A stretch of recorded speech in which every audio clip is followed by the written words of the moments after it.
just got back from a little off-road day trip that I filmed with my brother and sister-in-law. And I just wanted to show you guys kind of my process for securing footage and getting things backed up after a quick shoot like this. So let's check it out.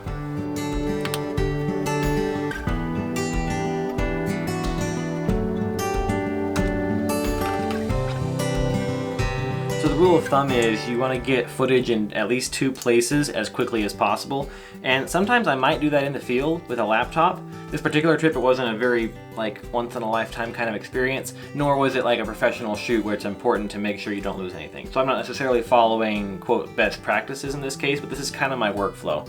To get your footage secure, you want to get it off your SD cards and onto something more reliable, because SD cards are probably at the bottom end of the food chain when it comes to reliability records. I mean, these can corrupt. They don't do it often, but it can happen a lot more frequently for an SD card to corrupt than something like a solid state NVMe drive. So for this video, because it's not that big a deal, I'm just going to load it onto the hard drive on my computer.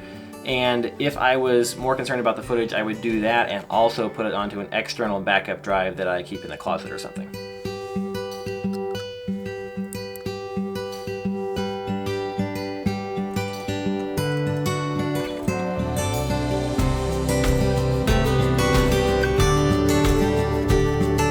I only recently invested in an SD card reader that's actually fast enough to take advantage of the read speeds on my SD cards.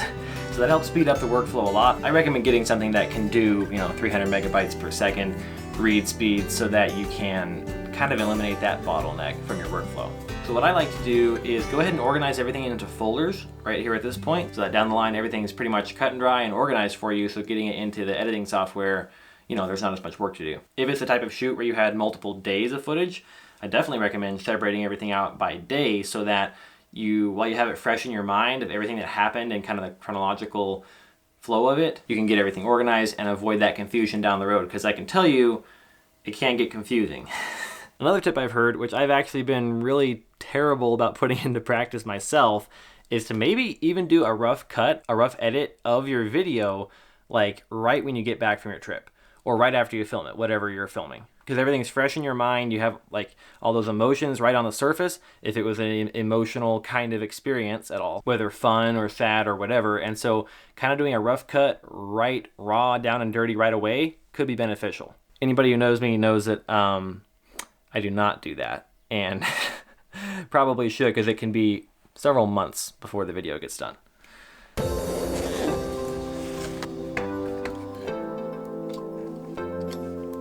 For this particular shoot, I have footage from my action camera, footage from my drone, and also footage from my S5 II. So I'm gonna get all of these things organized into their folders. It was a pretty basic shoot, just a couple hours worth of filming and driving around, so should be pretty straightforward to get it all organized here in a folder. I've pretty much switched over to Lexar SD cards recently. Didn't really have any rhyme or reason to why. I just have found these a little bit cheaper maybe than SanDisk cards, which I was using before. And it's been a few years now, probably about 3-4 years of using Lexar cards, and I haven't had any issues with them. So yeah, I think they're pretty good. Some of this footage is really cool. It's gonna be a fun video to edit.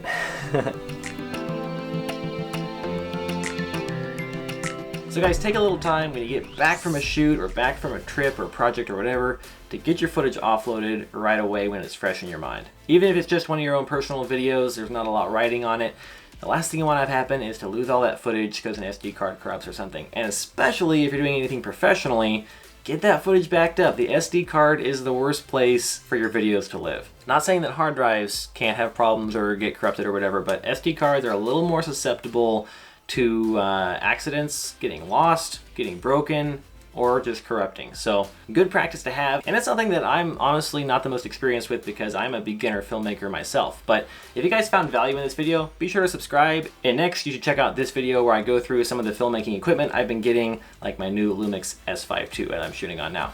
Hope you guys enjoyed this video. I'll see you next time.